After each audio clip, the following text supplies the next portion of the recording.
is een weekelien dat de militairen in Turkije de macht toenemen wonen. Nog altijd geen aanhangers van president Erdogan de straat op, mooi vlaggen.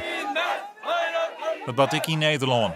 Sinds het begin van de week vernemen ze dat ik bij de Dokkumer Vlaggencentrale. Wij zagen al het aantal hits, zoals dat dan heet, op de website, dat behoorlijk aan het toenemen was. Het aantal bestellingen aan het begin van de week was nog niet veel.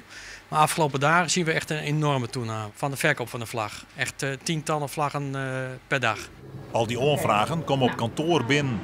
Op een overafdeling binnen ze druk dwaan om uit het produceren van de Turkse vlaggen. Ze verwachten dat de vraag nog verder toenemen zal en dat zien Dokkum nog wel honderden van zulke vlaggen maatjes zullen. Van zomervakantie is dus geen sprake bij de vlaggencentrale, er zal juist nog meer werken worden. We anticiperen er wel op. We doen wat extra productie in Dokkum, want we merken dus dat het echt een enorme populaire vlag is. In Turkije zelf zie je dat er ook al 1,5 miljoen vlaggen verkocht zijn en men denkt 6 miljoen te verkopen. Dus dat is gigantisch. De bestellingen komen benamelijk uit een oorpad van Nederland, maar de vlaggen worden dus in Dokkum maken.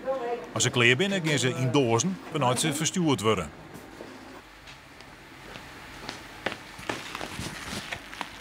Nou, deze zijn dus klaar om te worden verzonden en dat gaat door heel Nederland heen.